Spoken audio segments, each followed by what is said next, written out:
नमस्कार, आप सभी का बहुत बहुत स्वागत है। आपके साथ मैं हूं जोहम रुबा। नजर डालेंगे झारखंड स्टेट की तमाम बड़ी खबरों पर। आगाज करेंगे हेडलाइंस के साथ।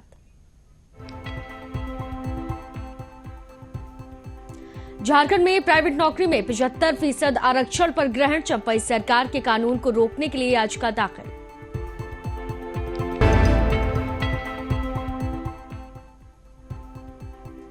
झारखंड मंत्रियों में विभागों का हुआ बंटवारा, हेमंत सोरेन के भाई बसंत सोरेन को मिली बड़ी जिम्मेदारी।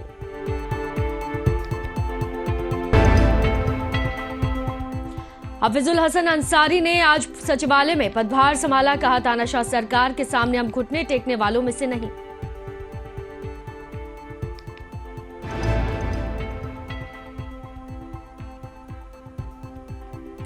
साइबर अपराधियों पर बोकारो पुलिस का शिकंजा, 11 साइबर अपराधियों को पुलिस ने किया गिरफ्तार।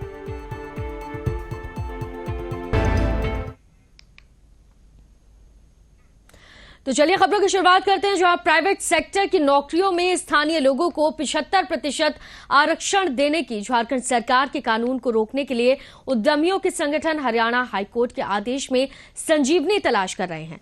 झारखंड स्मॉल इंडस्ट्रीज एसोसिएशन, लघु उद्योग भारती एवं आदित्यपुर की औद्योगिक संगठन ने संयुक्त रूप से झारखंड हाईकोर्ट में जो याचिका दाखिल की है, उसमें हरियाणा हाईकोर्ट के फैसले को भी आधार बनाने की तैयारी की जा रही है।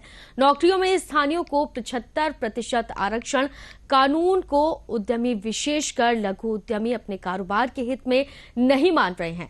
इस कारण हाईकोर्ट में इसे चुनौती देने वाली याचिका की गई है।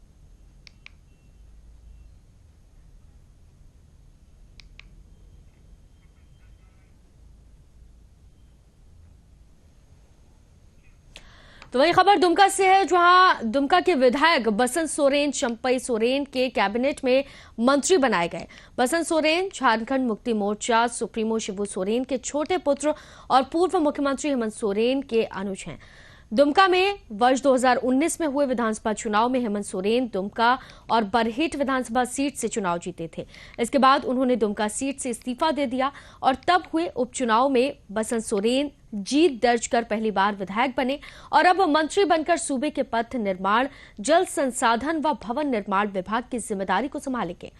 42 वर्ष के बसंत सोरेन अब सत्ता के साथ संगठन को धारदार बनाने की चुनौती रखी है।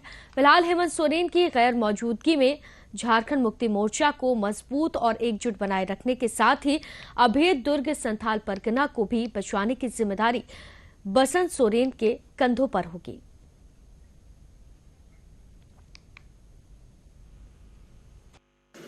मैं बसंत सोरेन ईश्वर की शपथ लेता हूं कि मैं विधि द्वारा स्थापित भारत के संविधान के प्रति सच्ची श्रद्धा और निष्ठा रखूंगा। मैं भारत की प्रभुता एवं अखंडता अक्षुण्ण रखूंगा।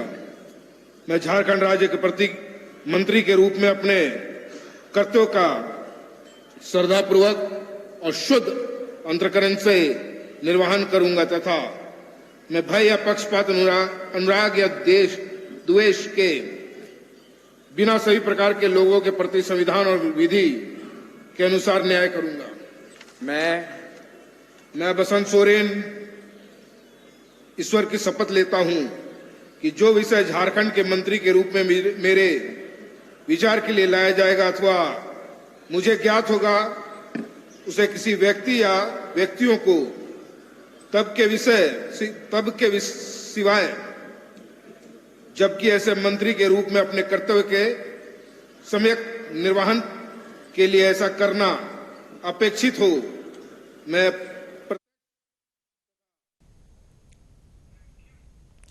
तो वहीं राज्य के कैबिनेट मंत्री हफीजुल हसन अंसारी ने आज सचिवालय भवन में कार्यालय का कार्यभार संभाला।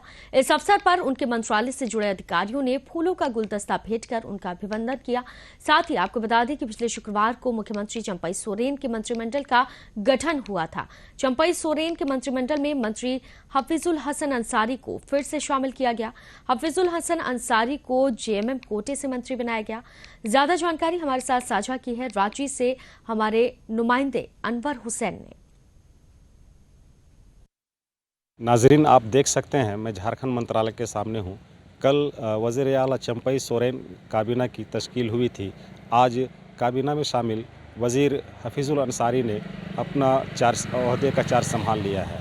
उन्होंने चार्ज संभालने के बाद मुनसिफ टीवी से खुसूसी तौर पर बातचीत करते हुए इस आज़्म का इरादा किया कि उनकी हुकूमत अवामी तरक्यात के कामों को तरजीही बुनियाद पर अंजाम देगी।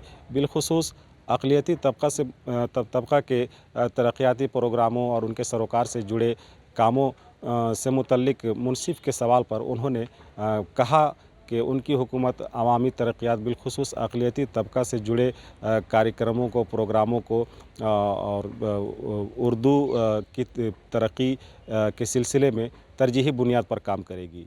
मैं रांची से मुनसिफ टीवी के लिए मोहम्मद अनवर अंसारी ने आज पदभार संभालने के बाद मुनसिफ टीवी से खास बातचीत की।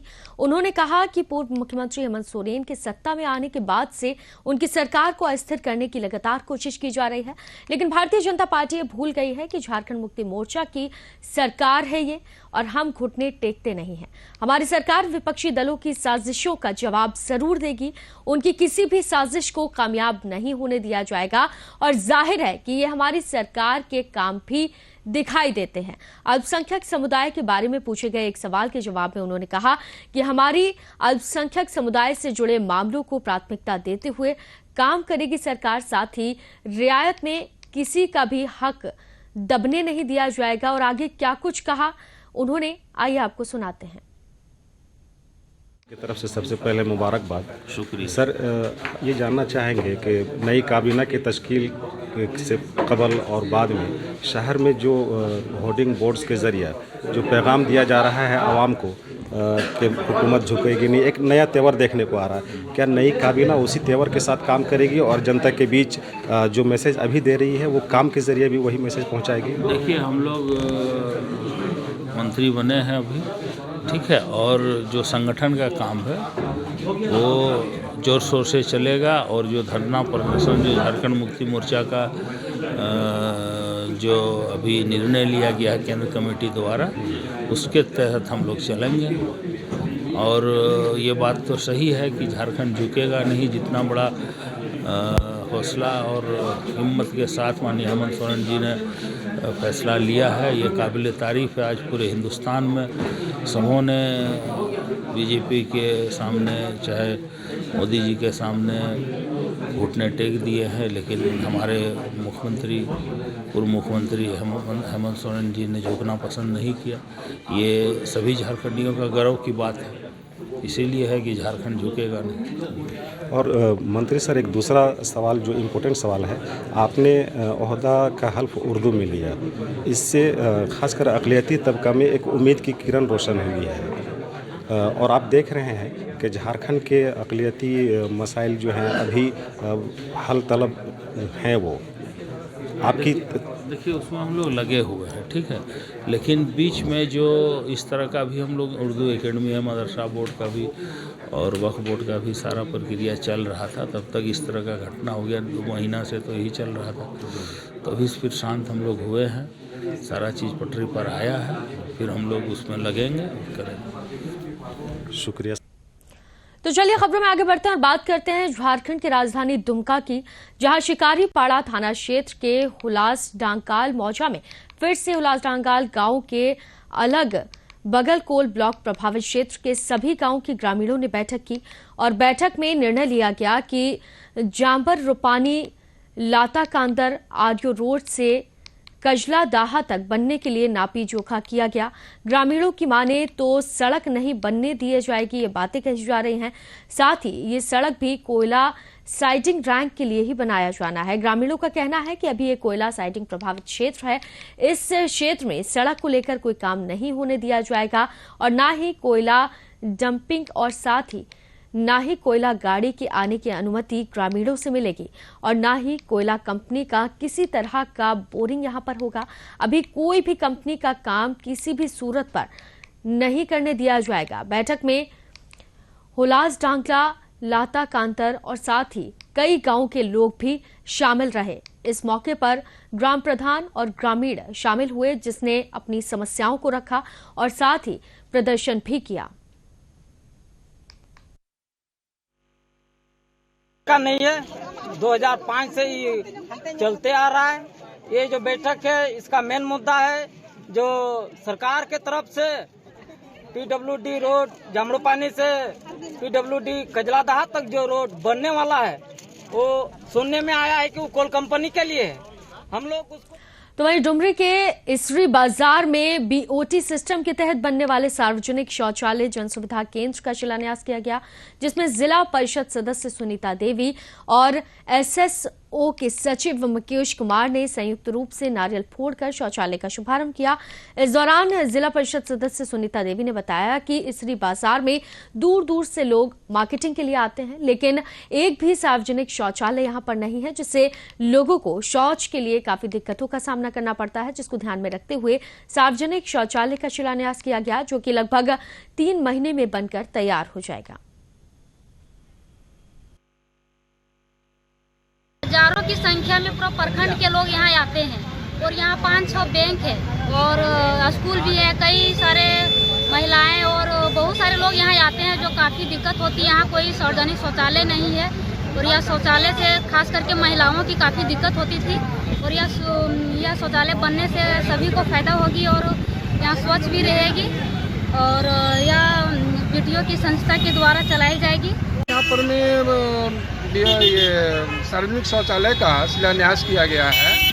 इसमें जिला परिषद सुनीता कुमारी जी हैं।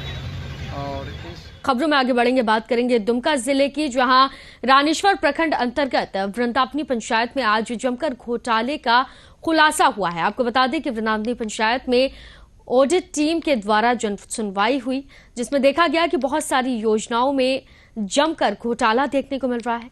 जन सुनवाई का माहौल था, जहां पर एक तरफ ऑडिटर की टीम, दूसरी तरफ पंचायत के कर्मी, पंचायत सेवक, रोजगार सेवक और कन्या अभियंता के ऑडिट टीम के साथ काफी बहस हो रही थी। पंचायत कर्मी का कहना है कि जो भी होगा प्रखंड स्तर पर भेज दीजिए। काफी नोकझोंक देखी गई, जन सुनवाई भी पंचायत के अंदर की गई और प्रचार प्रसार नहीं किया गया।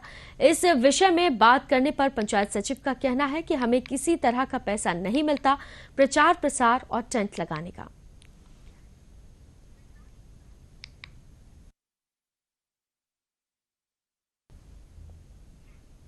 तो वहीं कोलियारी इलाके में अक्सर कभी चाल धंसने तो कभी जमीन के अंदर से आग उगलने की खबरें सामने आती रहती हैं। इन हादसों की वजह से कई बार लोगों को भी क्षति पहुंची है। अब फिर से ऐसी ही खबर बोकारो के बेरमो से सामने आई है, जहां पर अचानक जमीन के अंदर एक सुरंग बन गई और उससे आग की लपटें बाहर निकलने लगी, जिससे आसपास के लोगों में दहशत का माहौल छा गया। दरअसल पूरा मामला बोरमो के CCL कथारा क्षेत्र के कथारा कोलियरी से सटे झिरकी गांव का है। यहां से करीब 50 मीटर की दूरी पर जमीन के अंदर आग लगी, जिसकी वजह से एक सुरंग बन गई। वहां से जहरीले धुएं के साथ साथ आग की लपटें भी निकल रही थी। अचानक बने गुफा की वजह से निकल रहे जहरीले धुएं के साथ साथ आग की लपटें देखकर ग्रामीणों में अफरा तफरी का माहौल पैदा हो गया।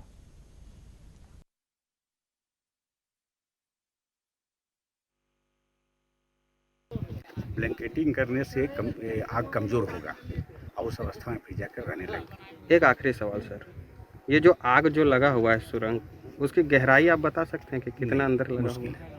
आप अपना परिचय दें। Durgesh Kumar Sinha, project officer Kathara.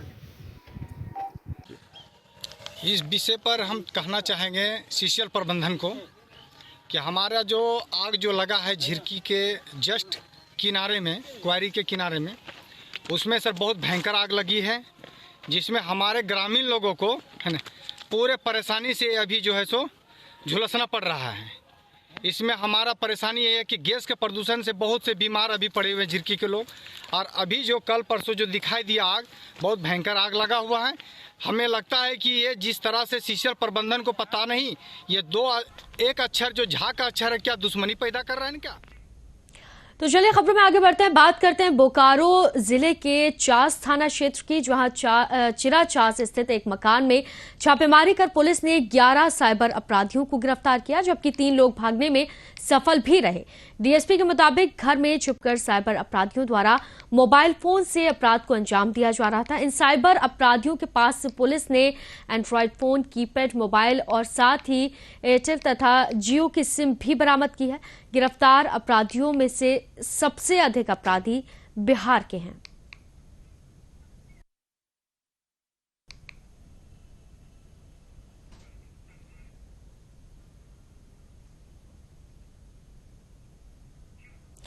तो वहीं गिरिडीह जिले के गांव थाना पुलिस ने एक लोडेड देसी कट्टा और 5 जिंदा कारतूस के साथ एक युवक को गिरफ्तार करने में सफलता पाई है। गिरफ्तार युवक मुकेश कुमार यादव गवा थाना क्षेत्र के चिहुटिया निवासी है। यहां जानकारी के मुताबिक शनिवार को एसपी दीपक कुमार शर्मा ने एक प्रेस वार्ता की और उन्होंने बताया कि युवक सरस्वती पूजा विसर्जन के दौरान किसी बड़ी घटना को अंजाम देने की फिराक में था। एसपी दीपक कुमार शर्मा ने आगे कहा कि पुलिस को गुप्त सूचना मिली, जिसके आधार पर पुलिस ने कार्रवाई की और थाना प्रभारी सनी सुप्रभात के नेतृत्व में पुलिस की टीम गांव पहुंची, जिसके बाद में संदिग्ध युवक को पुलिस ने अपने शिकंजे में लिया। उसकी तलाशी भी ली। उसके पास से एक लोडेड देसी कट्टा और 5 जिंदा कारतूस भी बरामद किए गए और पूछताछ में पकड़े गए युवक ने बताया कि पुरानी दुश्मनी में वो आपराधिक घटना को अंजाम देने की फिराक में था।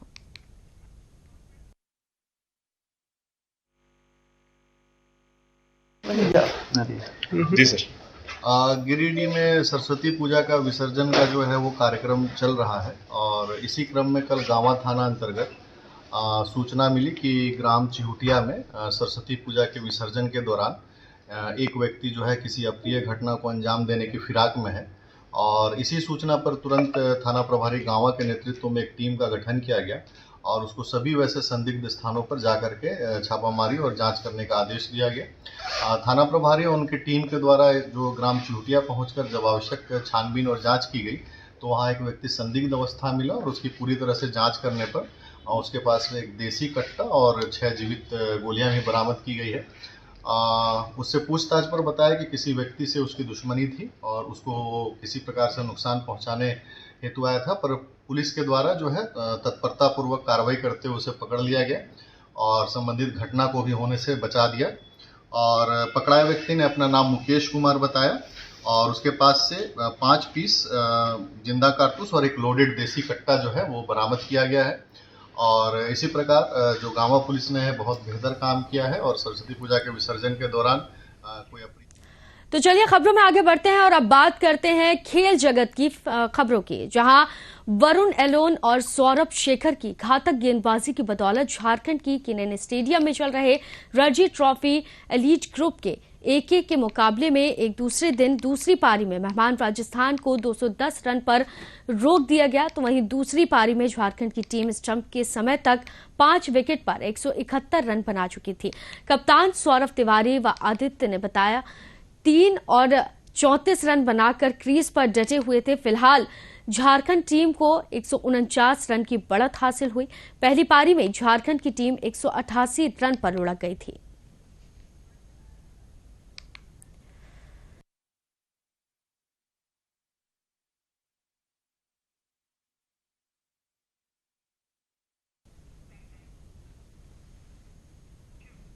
तो फिलहाल बुलेटिन में सिर्फ इतना ही, लेकिन एक बार फिर से रुख करते हैं आज की हेडलाइंस का।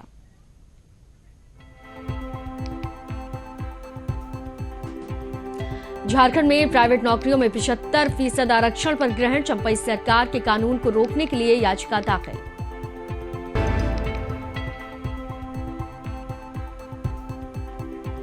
झारखंड मंत्रियों में विभागों का हुआ बंटवारा, हेमंत सोरेन के भाई बसंत सोरेन को मिली बड़ी जिम्मेदारी। हाफिजुल हसन अंसारी ने आज सचिवालय में पदभार संभाला, कहा तानाशाह सरकार के सामने हम घुटने टेकने वालों में से नहीं।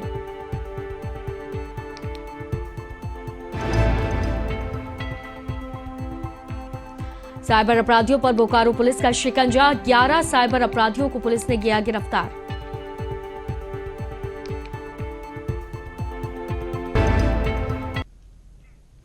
तो मुंसिफ जौहार में फिलहाल के लिए इतना ही। देश और दुनिया की बाकी खबरों पर नजर बनाए रखने के लिए आप देखते रहिए मुंसिफ टीवी न्यूज। दीजिए इजाजत, नमस्कार।